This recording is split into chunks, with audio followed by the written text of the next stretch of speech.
जय सिया राम। मातृदेवो भव, पितृदेवो भव।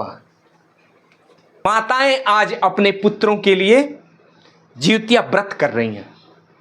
इस जीवतिया व्रत के अवसर पे उन सभी माताओं को कोटि कोटि प्रणाम करता हूं और जीवतिया व्रत की उन्हें शुभकामना देता हूं, जिन माताओं ने अपने उन पुत्रों के लिए भी व्रत रखा है, जिन पुत्रों ने माताओं को बरसों पहले छोड़ दिया, उन पुत्रों के लिए भी आज माताएं निर्जला व्रत कर रही हैं, जीवतिया का व्रत कर रही हैं और भगवान से कह रही हैं, हे प्रभु, मुझे कुछ होता है हो जाए, मेरे पुत्र को नहीं होना चाहिए।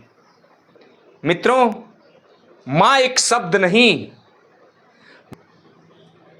मां को यदि समझना है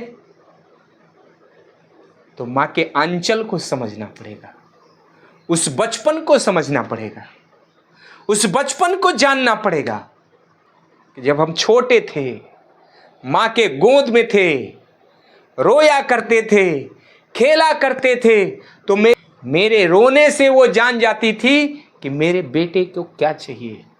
मेरे खेलने और हंसने से वो जान जाती थी कि मेरे बेटे को क्या चाहिए।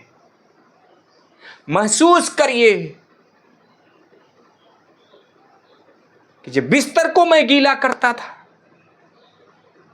तो गीले में वो सोती थी, सूखे में मुझे सुलाती थी। मुझे किसी भी प्रकार का कष्ट न हो, ऐसा मां मेरी करती थी, ऐसा मां मेरी करती है। आज ऐसी माताएं,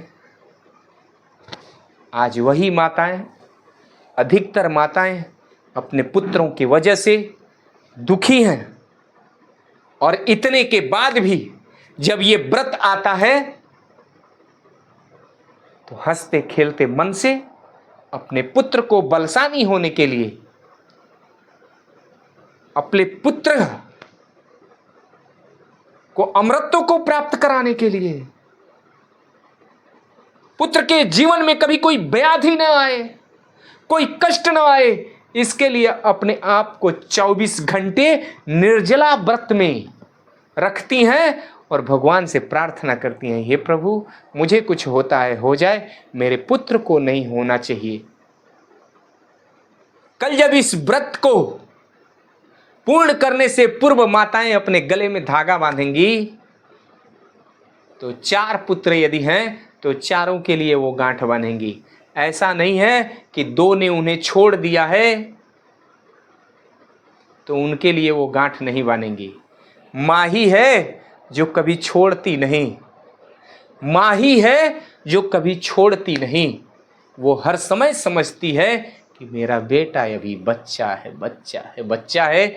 इसलिए आप सभी पुत्रों से आग्रह करता हूँ, गलतियाँ सबसे होती हैं, हमसे भी हो गई होंगी, और वास्तव में जिन पुत्रों ने माता पिता के शरण में ही अपनी दुनिया को रखा है, उन्हें जीवन में किसी भी प्रकार का कष्ट नहीं हुआ है, न होगा। इसलिए आप सभी से आग्रह करता हूं, आइए आज हम सभी संकल्प लेते हैं कि मां के साथ रहेंगे, मां की सेवा में रहेंगे। ऐसे संकल्प के साथ उन माताओं को पुनः एक बार जीवतिया व्रत की अनंत शुभकामना देता हूं। मातृदेवो भव, पितृदेवो भव। जय सिया राम।